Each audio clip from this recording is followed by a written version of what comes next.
बिस्मिल्लाहिर्रहमानिर्रहीम। अस्सलाम वालेकुम। कैसे हैं आप सब? उम्मीद है कि सब खैरियत से होंगे। अल्लाह ताला सबको अपने हिफ्ज़ ईमान में रखे, सब पे अल्लाह अपना रहम फरमाए। आज हम बनाने जा रहे हैं शलजम गोश्त, बीफ और शलजम का सालन हम बनाएंगे आज, जिसके लिए मैंने कुकिंग ऑयल में दरमियानी साइज़ के 3 प्याज डाले हैं। अब इनको हम ब्राउन करेंगे। प्याज ब्राउन हो गए हैं। अब इसमें हम डालेंगे अदरक लहसुन का पेस्ट 2 टेबल स्पून। गोश्त को मैंने बॉईल कर लिया है, क्योंकि टाइम इतना नहीं था, तो इसलिए मैंने साथ साथ दूसरा काम कर लिया और गोश्त को मैंने रख दिया था, वो बॉईल हो गया है। वीडियो को लाइक शेयर और सब्सक्राइब ज़रूर कर दीजिएगा। अगर आपने सब्सक्राइब किया हुआ है तो बहुत शुक्रिया, बहुत मेहरबानी आपकी। वीडियो को पूरा देखा करें ताकि आपको पूरी वीडियो पता चले कि कैसी है, और कमेंट्स ज़रूर किया करें। गर्मियाँ एकदम से स्टार्ट हो गई हैं, तो बहुत सारा ख्याल रखें अपना, बच्चों का, क्योंकि एकदम से गर्मी आ गई है, तो इसकी वजह से बुखार खांसी बहुत ज़्यादा हो रही है। अब हम टमाटर डालेंगे। 3 टमाटर लिए हैं मैंने।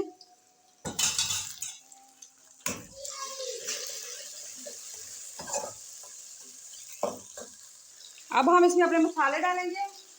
आज मैं सुरख मिर्च का इस्तेमाल नहीं करूँगी। आज मैंने लिया ब्लैक पेपर, काली मिर्च एक भर के 1 टेबल स्पून मैंने ली है। 1 टेबल स्पून ही धनिया का पाउडर, और हाफ़ टी स्पून हल्दी पाउडर, हाफ़ टी स्पून ही मैंने लिया है गरम मसाला, और हाफ़ टेबल स्पून मैंने नमक लिया है। गरम मसाला मैंने थोड़ा लिया है, ये एंड में मैं हाफ़ टी स्पून फिर दोबारा ऊपर से भी डालूँगी। इसलिए काली मिर्च अगर आप चाहें तो पहले ना डालें, बाद में डाल लें, मैंने साथ में ही ऐड कर दिया। तो अगर आप अच्छा लगे तो ठीक है, नहीं तो आप कुछ लोग बाद में डालते हैं। आधा किलो मैंने गोश्त लिया था, ये डाल दूंगी।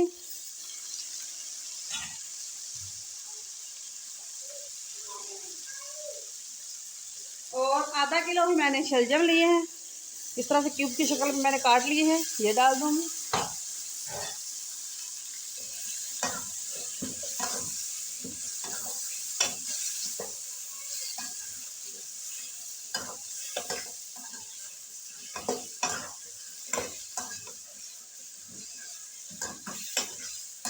पाँच से 7 मिनट तक हम इसकी बुनाई करेंगे। बुनाई हमारी अच्छी तरह से हो गई है, ये देखिए जी। और अब हम इसमें यखनी डाल देंगे, जिसमें हमने गोश्त बॉईल किया था। बिस्मिल्लाहिर्रहमानिर्रहीम, इस तरह से। और अब इसको हम पकने के लिए रख देंगे। जब ये आधे से भी थोड़ा कम हो जाएगा पानी, उस वक्त तक हम इसको पकाएंगे।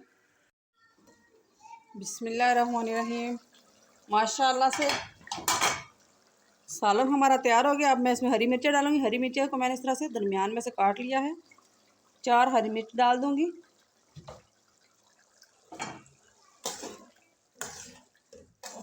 शलजम भी हमारे अच्छी तरह से गाल गए हैं, ये देखें जी। और अब हम इसको डिश आउट करेंगे।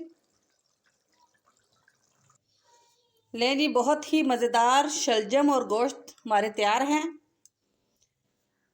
मुझे तो ये मकई की रोटी के साथ बहुत मज़े के लगते हैं, और मकई की रोटी के साथ बहुत पसंद है।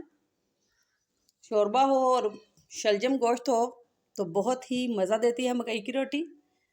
तो आपको जिस तरह पसंद है उस तरह खाएं। ऊपर मैंने हरा धनिया डाल दिया है।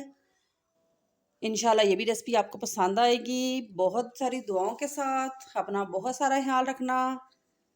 सबको अल्लाह सेहत और सलामती दे, और इसी दुआ के साथ आपके से इजाज़त चाहूँगी। इंशाल्लाह बहुत जल्द नई रेसिपी के साथ आपकी खिदमत में हाज़िर होंगी। उस वक्त तक बहुत सारा ख्याल रखना, बहुत सारी दुआओं के साथ। अल्लाह दे हवाले।